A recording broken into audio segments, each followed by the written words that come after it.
Bonjour, bonsoir, en fonction de là où vous êtes. C'est Diakité Ballon, politologue chercheur au Centre de recherche d'analyse économique, politique et sociale, CRAPES Mali. J'ai été sollicité par un certain nombre d'étudiants maliens qui sont à l'étranger, notamment ceux de la France, dans le cadre d'une initiative qui s'inscrit dans un souci de change autour d'un certain nombre de secteurs clés du développement du Mali. Pour ma part, je vais parler de l'éducation. Il s'agit de donner son point de vue sur l'éducation au Mali.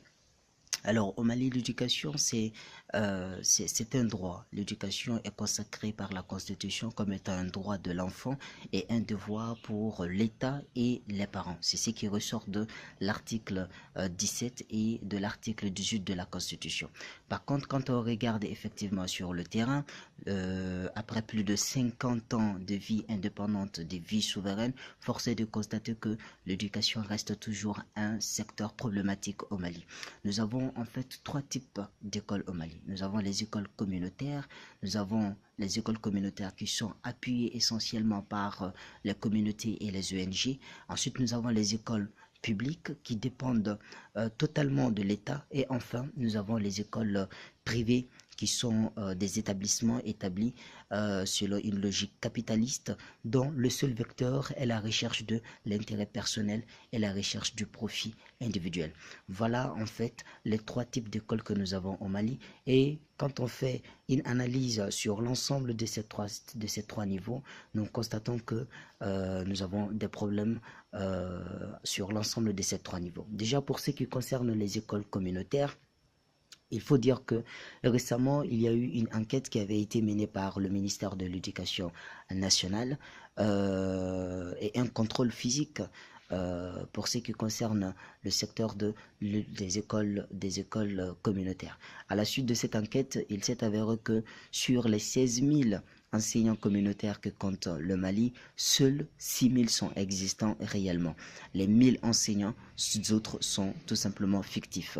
Et dans le même domaine, il s'est avéré que plus de 33 000 faux diplômes étaient en circulation dans ce domaine et plus de 5 000 élèves qui sont effectivement fictifs, pourtant qui reçoivent tous les mois des allocations de la part de l'État. Donc tous ces chiffres coûtent à l'État malien un montant total qui tourne autour de 33 milliards de francs CFA. Voilà en fait un gâchis dans un secteur qui pourtant est semblé être la locomotive même de tout développement économique, social et aussi politique dans notre pays. Ça, c'est pour ce qui concerne les écoles communautaires. Pour ce qui est du cas des écoles publiques qui dépendent totalement de l'État, force est de constater également que nous avons des problèmes à ce niveau. Et le premier des problèmes, c'est un problème d'effectif. Dans une classe, lorsque vous avez effectivement plus de 100 élèves à enseigner et que vous êtes le seul professeur, le seul enseignant dans cette classe, force est de constater que ce n'est pas facile. À ce problème de nombre, de surnombre, je dirais, il faut dire qu'il y a un autre problème qui est un problème pédagogique chez les enseignants. Les enseignants au Mali, ils ont effectivement ce problème de pédagogie. Comment enseigner de façon pédagogique à des enfants un certain nombre de choses qui sont compliquées, de sorte qu'ils puissent les comprendre de façon aisée et facile. Voilà le défi que nos enseignants ont également dans ce secteur. Maintenant, pour le cas des écoles privées, là-bas, c'est pire.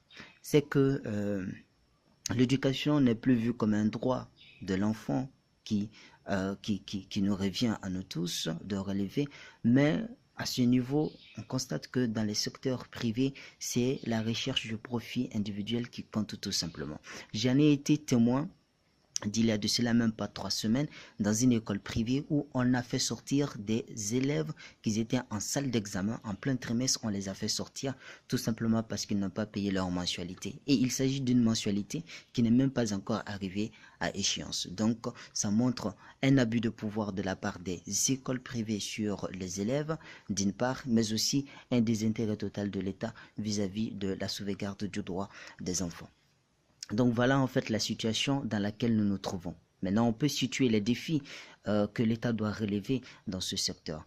Je dirais que ce sont des défis que nous devons tous relever, mais dans la plupart du temps, ce sont des défis qui doivent être relevés effectivement par l'État. Et le premier de ces défis, c'est de permettre l'accès libre, égalitaire à tous les élèves, à tous les enfants du Mali. Aujourd'hui, nous constatons que l'accès à l'éducation est limité et inéquitable dans les zones rurales que dans les zones urbaines. Et ça, c'est un problème de justice sociale que l'État doit relever effectivement. C'est le premier des défis. Le deuxième des défis, c'est effectivement l'efficacité de notre système éducatif. Il faudrait effectivement que le système soit un système assez efficace et assez compétitif, je dirais, sur le plan régional et même sur le plan international. Ce problème, l'État doit faire face à ce problème. Et le troisième des défis, c'est effectivement un défi sécuritaire. Récemment, il y a un rapport de la Banque mondiale qui a été publié il y a de cela juste une semaine, le 30e mai 2018. Le rapport dit effectivement que plus de 183 écoles sont fermées dans le nord du Mali. Et dans cette région du Mali, il faut constater que plus de 51% des élèves ne parviennent plus à l'école depuis, bien évidemment, plus de 5 ans. Et donc, ça montre effectivement que l'État doit faire du travail à ce niveau également pour que l'accès à l'éducation puisse être une réalité dans notre pays. Il faut dire que le Mali, aujourd'hui, alloue au secteur de l'éducation 37% de son budget national. 37% de son budget national, ça c'est une somme colossale quand on sait que le budget actuel du Mali, des pays voisins comme le Burkina ou le Niger, allouent au secteur de l'éducation seulement 20% de leur budget national. Pourtant, notre budget est de loin très élevé que le budget du Burkina et il est de très loin élevé que le budget du Niger. Pourtant, sur le plan de la compétition régionale, on peut dire que le Mali n'est pas en avance, surtout sur le plan de l'éducation par rapport à ces pays-là. Donc l'État doit faire face également à un problème de suivi et un problème de lutte contre la corruption qui a gangréné tous les secteurs clés du développement de notre pays, y compris le secteur de l'éducation. 37% du budget national est alloué au secteur de l'éducation. Pourtant, quand on regarde sur le terrain, il n'y a pas d'infrastructure, il n'y a pas d'équipement, il n'y a pas de classe. Pourtant, il y a manque d'enseignants et les enseignants ne reçoivent même pas leur salaire comme il faut. Dans notre pays, au bout de 5 ans, tous les couches socio-professionnelles sont parties en grève dans ce pays. Ça montre que l'État est sourd vis-à-vis des réclamations d'un certain nombre de nos couches socio-professionnelles, y compris le secteur de l'éducation qui en fait partie également. Donc l'État doit faire face à un défi qui est un défi de lutte contre la corruption, qui est un défi de lutte contre la dilapidation des fonds publics. Sur nos 37% du budget national, c'est une somme colossale et on ne voit pas du tout en fait l'impact sur le terrain. Donc il faut que l'État fasse attention à ce secteur si vraiment nous voulons un Mali émergent, si nous voulons vraiment avoir un Mali compétitif, si nous voulons avoir vraiment un Mali qui soit en fait une référence en termes d'éducation dans la sous-région. Il faudrait effectivement que des mesures soient prises pour que l'éducation soit équitable, soit en fait l'accès soit en fait libre à tout le monde et équitable, pour que le système éducatif soit efficace et enfin qu'il y ait effectivement la sécurité, surtout dans les zones de conflit que nous avons sur notre territoire national. Donc voilà un peu ce que j'avais à dire par rapport à cette question.